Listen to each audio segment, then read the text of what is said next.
Belajar syukur dari penjual tape. Kisah ini adalah sebuah kisah dari Ustaz Cahya Kurniawan tentang penjual tape yang luar biasa. Saya pernah punya sahabat di Yogyakarta, seorang kakek tua penjual tape singkong keliling dengan sepeda kayu. Hampir setiap hari ia lewat di depan rumah kontrakan saya ketika masih mengontrak di kota Jogja sekitar tahun 2002 sampai 2005. Bahkan kakek tua ini sering berhenti berlama-lama di depan rumah kontrakan sampai saya keluar dan membeli tapenya. Saking seringnya bertemu, akhirnya kami menjadi sahabat. Atasnya yang menjadi bapak saya melihat usianya. Sampai saya sering mengunjungi rumahnya yang sangat sederhana di daerah Sleman. Memiliki kondisi rumahnya, penampilan dan usahanya, tampak kalau ia hidup dalam berbagai bentuk kesulitan. Rumahnya berdinding anyaman bambu dengan dinding kuno yang kecil ukurannya, serta lantai dari tanah tanpa ada tembok semen sama sekali. Jika musim hujan, selalu tiris air masuk ke dalam rumahnya dan membuat lantai rumahnya ditumbuhi rumput karena kerap tersiram air hujan. Di rumahnya tidak ada motor, hanya ada satu sepeda kayu yang ia gunakan untuk jualan tape keliling kota Jogja. Yang sangat mengagumkan bagi saya, ia lebih sering bercerita tentang kebahagiaan hidupnya sebagai penjual tape, bukan bercerita tentang kegembiraan hidupnya di alami.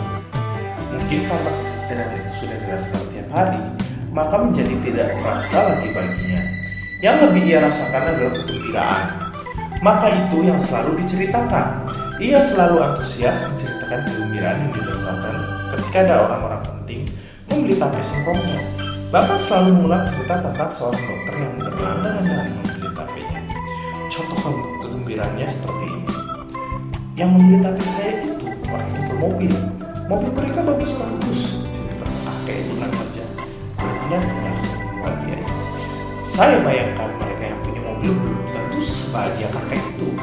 Namun kakek yang tidak punya mobil justru merasakan kebahagiaan yang tidak dirasakan oleh para pemilik mobil. Begitulah cara ia menikmati hidup. Barangkali ia ingin berpesan, hidup itu tak perlu indah untuk dikesali. Nikmati saja semua problema kita dalam kehidupan, agar kita selalu bahagia walaupun dengan keterbatasan. Kisah ini diambil dari status Stephen Page Ustaz Cahya di Kurniawan Yogyakarta. Ya, semoga kisah itu bisa menjadi pelajaran bagi kita semua tentang arti syukur.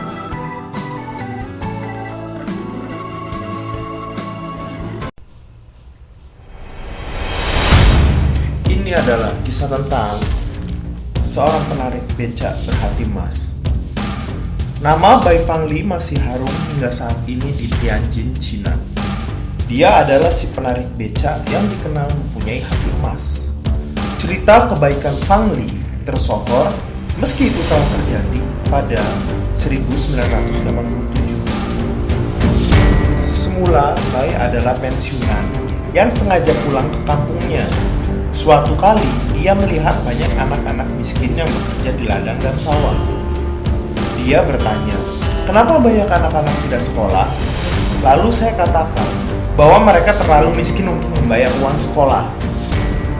Ayah lalu khawatir dan menyumbangkan 5.000 yuan untuk sekolah di kampung halaman kami, kata anak Bai Jinfeng. Bai masih merasa tidak cukup untuk membantu anak-anak itu. Sampai akhirnya dia memutuskan menjadi penarik becak di umurnya yang sudah 74 tahun. Anak-anaknya mengingatkan agar Bai tidak menarik becak, apalagi pendengarannya sudah berkurang. Nasihat anaknya Bai dia acuhkan. Selama mungkin, Bai mangkal di pinggir rel untuk menanti penumpangnya. Dia selalu berangkat subuh dan pulang saat sudah gelap lagi. Dia mengumpulkan 20-30 yuan per hari. Saat pulang ke rumah, dia simpan uang itu baik-baik, tandas anak Bai lagi. Kemudian, untuk memperbesar usahanya, memenuhi kebutuhan anak asuhnya, Bai pindah ke rumah yang hanya mempunyai satu ruang. Rumah tersebut berada di pinggir rel yang memungkinkan dia melayani penumpang selama 24 jam. Kesungguhannya makin besar. Dia hanya makan makanan seadanya dan memakai baju bekas yang dia temukan.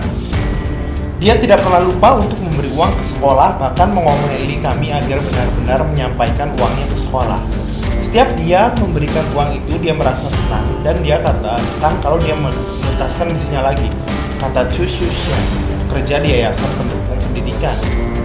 Suatu hari, di umurnya yang hampir 90 tahun, dengan badannya yang kian ringkih, Bai datang ke sekolah Tianjin Yaohua untuk menyerahkan sekotak uang terakhir yang bisa dia kumpulkan. Saya sudah tidak dapat mengayuh becak lagi. Saya tidak dapat menyumbang lagi. Ini mungkin uang terakhir saya yang dapat saya sumbangkan, ucap dia sedih. Saya harap anak-anak bisa terus sekolah yang rajin dan bisa dapatkan pekerjaan lalu berkontribusi kepada negara kita, pesan Bai.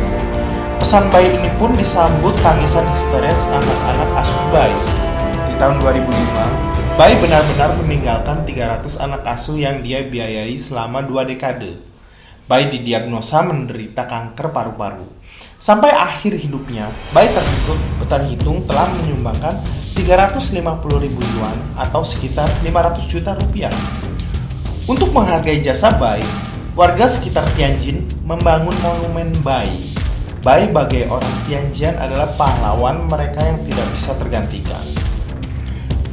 Pelajaran yang bisa kita ambil dari kisah ini, kita tidak harus menunggu kaya agar kita dapat berbagi.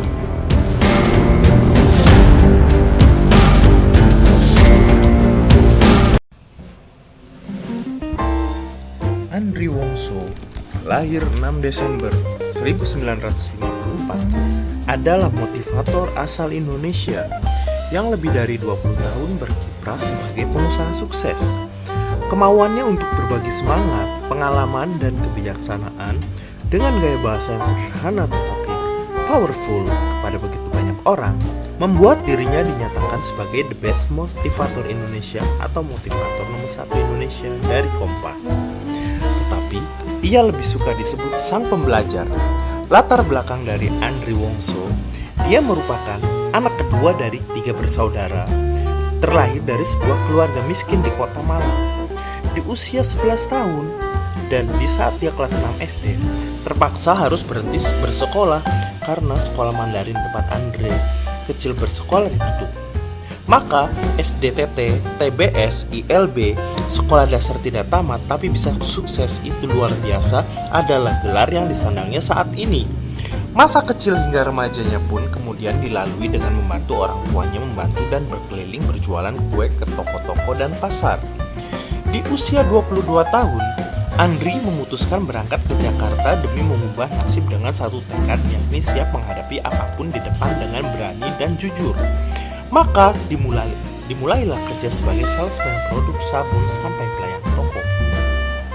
Kesukaannya bermain kungfu dari kecil dan kemampuannya bergaul dengan semua kalangan membawanya mendirikan perguruan kungfu Hapkido. Saat film-film laga dari Taiwan merajai layar lebar perfilman Indonesia, Andri melamar sebagai bintang film dan diterima oleh perusahaan Eterna Film Hong Kong dengan kontrak kerja selama 3 tahun. Tahun 1980, untuk pertama kalinya Andri keluar negeri. Setelah melewati 3 tahun merasakan suka dukanya bermain film di Taiwan, Andri tahu dunia film bukanlah dunianya. Lalu dia memutuskan untuk kembali ke Indonesia. Sepulangnya ke Indonesia, dia pun memutuskan tidak akan memperpanjang kontraknya. Banyak orang yang menyatakan Andri gagal karena tidak ada satu film pun yang diwakilinya sebagai bintang utama. Tetapi Andri merasa dirinya sukses secara mental dalam memperjuangkan impian menjadi kenyataan. Menandai setiap peristiwa yang telah dilalui, Andri gemar menuangkannya dalam bentuk kata-kata mutiara di buku hariannya. Saat salah seorang teman kos mencontek kata-kata yang dibuatnya, dari situlah muncul ide membuat kartu ucapan kata-kata mutiara dengan tujuan selain untuk memotivasi diri sendiri, juga untuk membantu memotivasi orang lain. Melalui kartu ucapan, dibantu oleh sang kekasih, Haryanti Leni, yang sekarang menjadi istrinya, dimulailah bisnis membuat kartu dengan merek Harvest, yang di kemudian hari mengukuhkan Andri sebagai raja kartu ucapan.